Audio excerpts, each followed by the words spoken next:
Assalamualaikum warahmatullahi wabarakatuh.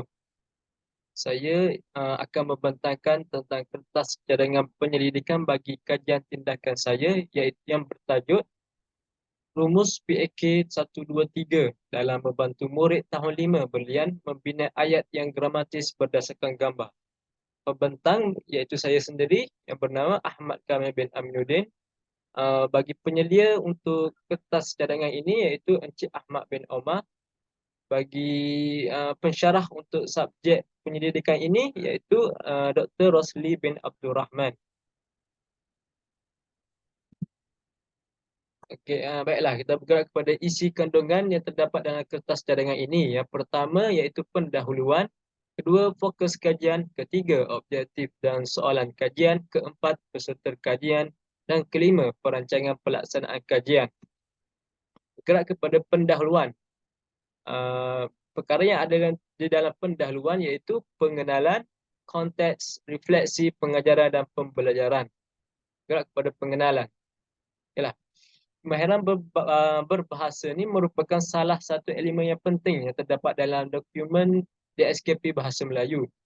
Salah satu kemahiran bahasa yang telah dititik beratkan dalam proses pembelajaran dan pengajaran ialah kemahiran menulis. Kemahiran menulis ni merujuk kepada kebolehan murid untuk menghasilkan penulisan atau menyampaikan maklumat atau pandangan atau idea dengan tepat dan kreatif mengikut uh, kreativiti mereka masing-masing. Okay. Kemahiran menulis seperti membina ayat sering menjadi masalah utama dalam pendidikan ni. Jadi oleh itu usaha telah dilakukan bagi menangani masalah ini bagi memastikan murid dapat membina ayat dengan baik dan gramatis. Teknik binaan ayat iaitu PAK 123 telah dikenal pasti sebagai instrumen kajian bagi penyelidikan kajian tindakan ini. Bergerak pula kepada konteks, saya iaitu pengkaji telah menjalankan sesi praktikum fasa 1 di Sekolah Kebangsaan Batu Rakit, Terengganu. Saya telah ditugas untuk mengajar subjek Bahasa Melayu tahun 5 berlian. Sepanjang tempoh praktikum itu, saya telah menjalankan proses PDP berkaitan dengan pembinaan ayat serta mengadakan satu pentaksiran formatif Bahasa Melayu, iaitu pembinaan ayat berdasarkan gambar. Juga pula kepada refleksi pengajaran dan pembelajaran. Masalah yang terdapat bagi pembelajaran pengajaran bagi PDP pembinaan ayat ini ialah murid tidak dapat membina ayat tunggal yang baik dan gramatis berdasarkan gambar yang diberi. Kebanyakan murid membina ayat yang pendek tanpa ada unsur keterangan di dalam ayat tersebut. Mengapa perkara ini terjadi? Kerana murid yang masih kurang dalam penguasaan membina ayat ini dilihat suka bermain dan kurang memberi tumpuan ketika guru mengajar. Selain itu juga kaedah atau teknik pengajaran guru tidak bersesuaian dengan gaya pembelajaran murid yang pelbagai. Okey, bergerak kepada yang kedua, fokus kajian, iaitu ada pemilihan fokus kajian, pengumpulan data awal dan tindakan. Bergerak kepada pemilihan fokus kajian. Okey, kajian tindakan ini berfokuskan kepada kefahaman dan pemikiran berkaitan pembinaan ayat Bahasa Melayu dalam kalangan murid tahun 5. Terdapat 3 daripada 31 orang pelajar dalam kelas 5 berlian yang berada di tahap bawah dalam membina ayat yang gramatis dengan memasukkan unsur keterangan sesuai dengan konteks yang betul iaitu berdasarkan gambar. Fokus kajian ini berdasarkan 6 aspek yang utama iaitu kebolehtakbiran, kepentingan, kebolehgunaan, kawalan, kolaborasi dan kerelevanan. Gerak pula kepada pengumpulan data awal. Saya telah memecahkan kepada 3 bahagian iaitu pemerhatian, temu bual dan ujian bertulis. Bagi pemerhatian dapat dipecahkan kepada pemerhatian berstruktur dan tidak berstruktur. Pemerhatian berstruktur seperti borang bagi mengetahui minat murid terhadap kemahiran menulis. Bagi pemerhatian tidak berstruktur pula dengan membuat catatan melalui tingkah laku dan reaksi murid semasa membina ayat berdasarkan gambar tersebut. Juga kepada temu bual, maklumat peserta telah dikumpulkan secara mendalam berkaitan topik yang dikaji itu. Hasil temu bual mendapati bahawa peserta masih belum diberi pendedahan yang cukup tentang kaedah pembinaan ayat. Juga pula kepada ujian bertulis, pra-ujian yang memfokuskan kepada bahagian A, iaitu pembinaan ayat berdasarkan gambar. Peserta kajian diberi masa yang mencukupi dan perlu menjawab setiap soalan tanpa bantuan sesiapa pun. Berdasarkan ujian tersebut, tidak semua pelajar mempunyai masalah yang sama semasa membina ayat berdasarkan gambar. Okey, untuk bergerak pada tindakan, kajian tindakan ini menggunakan model Chemist dan Max Target yang mempunyai kitaran pertama dan kitaran kedua yang bermula dengan proses merancang. Bagi proses merancang ini terdapat pengenalpastian masalah, penetapan matlamat dan perancangan tindakan. Bagi untuk proses kedua iaitu bertindak, pelaksanaan tindakan yang telah dirancang, memerhati pula pengumpulan data dan memerlukan pengkaji, iaitu saya sendiri, untuk memerhati hasil dari tindakan yang telah dilakukan. Refleksi pula penilaian proses dan hasil dari tindakan yang telah dilakukan tersebut. Baiklah, model ini diaplikasikan dengan menggunakan satu rumus yang dicipta bagi membantu murid untuk menguasai kemahiran membina ayat. Rumus PAK 123 yang merujuk kepada P iaitu pelaku, A iaitu aktiviti, K iaitu keterangan. Nombor 1, 2 dan 3 pula merujuk kepada bilangan keterangan yang pelajar boleh buat. Bergerak kepada bahagian ketiga iaitu objektif dan soalan kajian. Objektif dipecahkan boleh dibahagikan kepada dua, iaitu objektif umum dan juga objektif khusus. Bergerak kepada objektif umum iaitu meningkatkan kemahiran menulis murid tahun 5 dalam membina ayat berdasarkan gambar menggunakan rumus PAK 123.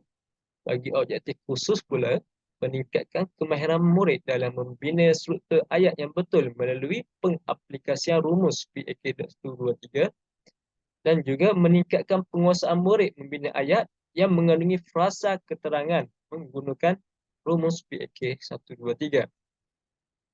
Untuk persoalan kajian pula. Yang pertama, soalannya, bagaimanakah penggunaan rumus PAK 123 sebagai bahan bantu mengajar dapat meningkatkan kemahiran murid dalam membina struktur ayat yang betul? Sejauh manakah, yang kedua pula, sejauh manakah rumus PAK 123 ni dapat meningkatkan penguasaan murid membina ayat yang memiliki frasa keterangan? Juga kepada bahagian keempat iaitu peserta kajian. Okay, peserta kajian ada 3 peserta kajian yang diberi kod sebagai PK1, PK2, PK3. Ciri-ciri bagi setiap PK ni jika dilihat di sini amat berbeza antara satu sama lain. Okay, baiklah, kita bergerak kepada bahagian terakhir iaitu perancangan pelaksanaan kajian. Kita bergerak kepada langkah-langkah tindakan. Yang pertama, langkah merancang. Pengkaji akan merancang untuk membina satu inovasi bagi mengatasi masalah pembinaan ayat. Melaksanakan pra-ujian bagi meneliti setiap masalah berkaitan pembinaan ayat berdasarkan gambar yang dialami oleh setiap peserta kajian. Okay, untuk bergerak pada langkah bertindak dalam model Chemist dan Max Target ni, pelaksanaan secara bersemuka di dalam kelas, penggunaan rumus PAK 123 dalam pembinaan ayat berdasarkan gambar. Rumus PAK 123 terdiri daripada singkatan P iaitu pelaku, A aktiviti, K keterangan dan nombor 123 menandakan bilangan keterangan yang boleh dibuat. Elemen kata tanya juga dimasukkan dalam PAK 123 iaitu pelaku yang memberikan tanya siapa, aktiviti buat apa, keterangan 123 iaitu bagaimana, di mana dan bila. Jika dilihat di bahagian ini, langkah 1, 2, 3, 4, 5 dan 6.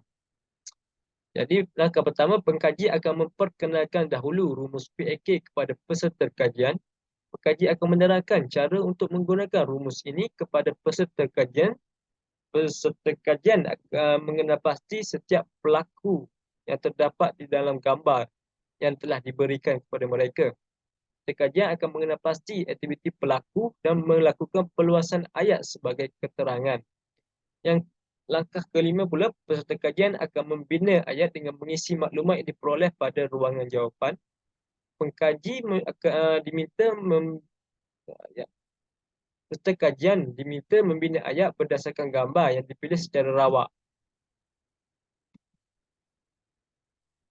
Bagi langkah yang ketiga dalam model Chemis dan Max Tiger, iaitu langkah memerhati.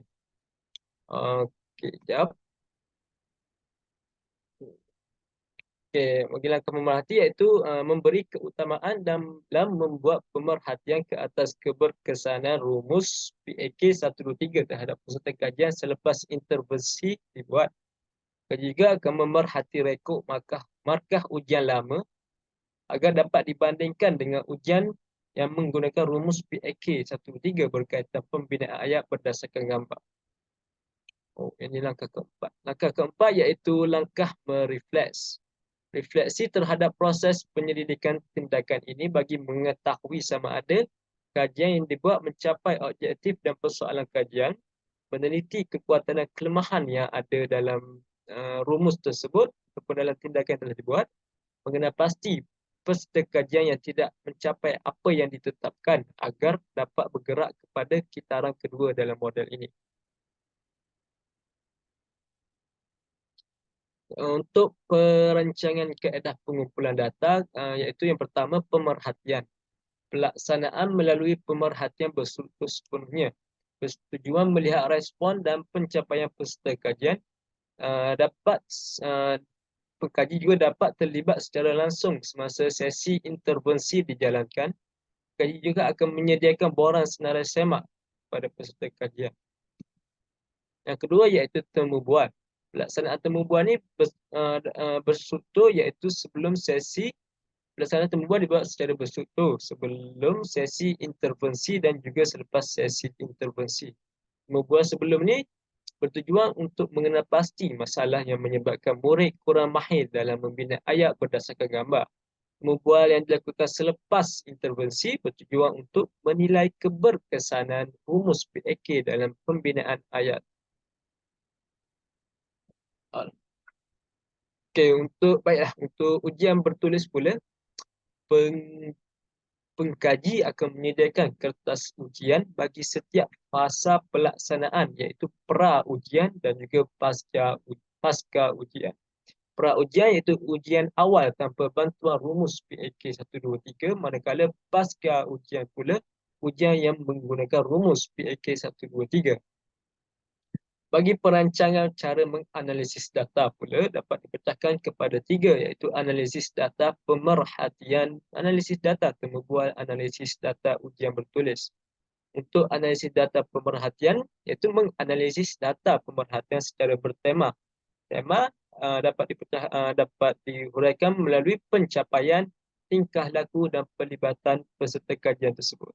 Setiap soalan daripada tema ini akan mengandungi dua soalan dengan pilihan jawapan ya ataupun tidak. Maafkan saya, sepatutnya adalah why, ya atau tidak. Gerak kepada yang kedua, analisis data temu bual, iaitu menghasilkan transkripsi, iaitu temu bual yang dibuat bersama murid dan di-type semula dengan lengkap supaya memudahkan proses menganalisis. Bagi analisis ujian bertulis pula, pra-ujian dan pasca ujian kitaran pertama dan kitaran kedua dianalisis secara deskriptif. Markah bagi kitaran 1 dan 2 dibanding beza dalam bentuk graf. Untuk dapatan kajian ni, dapatan kajian tindakan ini menggunakan kaedah penyelidikan kualitatif. Pemaparan data kualitatif pada kebacaannya dipamerkan dalam bentuk asal ataupun asli tanpa disunting. Dalam kajian tindakan ini, pengkaji akan mengukuhkan lagi hasil perbincangan dan dapatan kajian dengan menggunakan perbandingan melalui jadual antara peserta kajian. Pengkaji juga akan mempersembahkan data yang diperoleh daripada ujian bertulis dalam bentuk perbandingan skor markah. Markah untuk ujian pra dan pasca ni akan dibandingkan antara satu sama lain agar dapat melihat keberkesanan daripada rumus PAK 1, 2, 3 ini. Itu sahaja daripada saya tentang perbentangan kertas cadangan untuk kajian tindakan saya ini. Terima kasih. Assalamualaikum.